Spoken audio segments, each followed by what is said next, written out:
Hi hello. അപ്പോൾ ദേ ഇതൊരു വൈകുന്നേരമാണ് കേട്ടോ. ഞങ്ങൾ ചായ കുടിച്ചിട്ട് ദേ പുറത്തേക്ക് ഇറങ്ങി. ഇതൊക്കെയാണ് കേട്ടോ വീട്ടിലെ ചെടികൾ. ഇത് മൈസൂർ മുല്ലയാണ്. ഇത് അത്യാവശ്യം ഈ തമിഴ്നാട്ടിൽ നിന്നൊക്കെ കിട്ടുന്ന ആ ഒരു മുല്ലയുടെയൊക്കെ ഒരു സ്മെല്ലാണ്. ഇത് നിറച്ച് റോസാണ്. ഇത് നല്ല കട്ടയിട്ടിട്ടുണ്ടാകുന്ന റോസ് കളറുള്ള റോസാണ്. ഇതിൻ്റെ വൈറ്റും ഉണ്ട് കേട്ടോ, പക്ഷെ അത് ഇപ്പോൾ ഉണ്ടായിട്ടില്ല. പിന്നെ താഴെ നിൽക്കുന്നത് കംപ്ലീറ്റ് തുളസിയും പലതരം റോസും ആട്ടോ. ഇത് മിക്സ്ഡ് ആയിട്ടാണ് നിൽക്കുന്നത്. നമുക്ക് തുളസി അത്യാവശ്യം ഇവിടെ പൂജയ്ക്ക് വേണം. ആഴ്ച അമ്പലത്തിലേക്കും കൊണ്ടുപോകണം. വീട്ടിൽ നിത്യപൂജയുള്ള വീടാണ്. അപ്പോൾ അതുകൊണ്ട് ഇതിൻ്റെ ഈ പൂക്കളൊക്കെ നമുക്ക് ആവശ്യമുള്ളത് കൊണ്ട് ഒക്കെ ഞങ്ങൾ തുളസിയൊക്കെ ഒന്നും പറിച്ച് കളയാറില്ല. തന്നെ മുളച്ച് വരുന്നതാണ്, ഒന്നും വെച്ച് പിടിപ്പിച്ചതല്ല. പിന്നെ ദേ അവിടെ അറ്റത്ത് നിൽക്കുന്നത് ചെത്തി കേട്ടോ. അത് ഭദ്രകാളി ചെത്തി എന്ന് പറയും. നല്ല റെഡ് കളറാണ്. അത്യാവശ്യം അത് പൂജയ്ക്കൊക്കെ നമ്മൾ ഉപയോഗിക്കുന്നതും ആയതുകൊണ്ട് നല്ലോണം പൂവും ഉണ്ടാവും കേട്ടോ. ദേ ഈ മുല്ല എല്ലായ്പ്പോഴും ഒന്നും ഉണ്ടാവില്ല. പിന്നെ ഉണ്ടായിക്കഴിഞ്ഞാൽ കുറേ ഉണ്ടായാൽ മാത്രമേ അതിന് സ്മെല്ല് ഉണ്ടാവുള്ളൂ. പിന്നെ ചെത്തി, ചെമ്പരത്തി, കട്ട ചെമ്പരത്തിയൊക്കെ സാധാ ചെമ്പരത്തിയായാലും കട്ട ചെമ്പരത്തിയായാലും നമ്മുടെ മുളക് ചെമ്പരത്തി അങ്ങനെയുള്ളതൊക്കെ ഇവിടെ ഉണ്ട് കേട്ടോ. ഇതൊക്കെ നിത്യപൂജയ്ക്ക് ഞങ്ങൾ എടുക്കുന്ന പൂക്കളാണേ. അപ്പോൾ അതെ ഇതൊക്കെ ഇതുണ്ടായിട്ട് കൂമ്പിയതാട്ടോ. അതെ ഇത് വെട്ടിയതിന് ശേഷം ഉണ്ടായതുകൊണ്ട് പൂക്കൾ അധികമായി വന്നിട്ടില്ല. ഇതൊരു കാണാൻ നല്ല ഭംഗിയുള്ള ചെടിയാട്ടോ. അതിൻ്റെ തന്നെ വേറൊരു കളർ ചേഞ്ച് ഉള്ളതുണ്ട്, അതുകൊണ്ട് വീട്ടിൽ.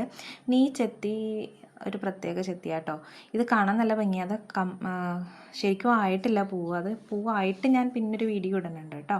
അപ്പോൾ അതെ ഇതൊരു കുഞ്ഞ് ചെമ്പരത്തിയാണ് കേട്ടോ. വളരെ ചെറിയ ചെമ്പരത്തിയാണേ.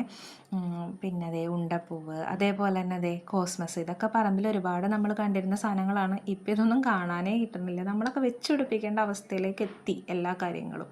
അപ്പോൾ അതെ തുമ്പയായാലും അങ്ങനെയുള്ള സാധനങ്ങളൊക്കെ ഇതൊക്കെ വെച്ച് പിടിപ്പിക്കേണ്ട അവസ്ഥയിലൊക്കെയാണ് ഇപ്പോൾ പോയിക്കൊണ്ടിരിക്കുന്നത്. അപ്പോൾ ഇത് നമ്മുടെ എനിക്ക് ആ ചെടിയുടെ സ്മെല്ല് ഭയങ്കര ഇഷ്ടമാണ് കേട്ടോ.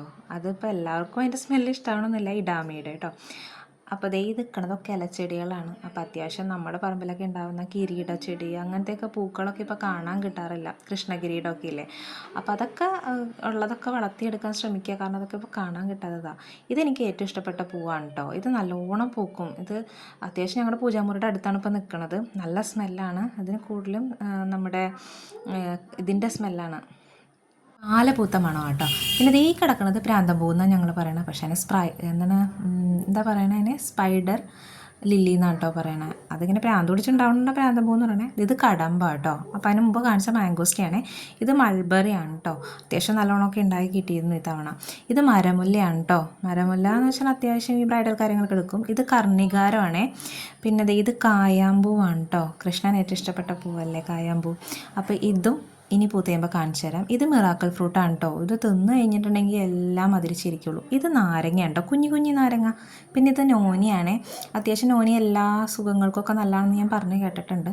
ഇത് ഞങ്ങളുടെ പറമ്പാട്ടോ. അറ്റത്തേക്കൊക്കെ വേറെ പൂക്കളും വേറെ ചെടികളും പിന്നെ അതേപോലെ തന്നെ കാര്യങ്ങളൊക്കെ ഉണ്ട്. അപ്പോൾ അടുത്ത വീഡിയോയിൽ ഞാനതൊക്കെ കാണിച്ചു തരാം കേട്ടോ.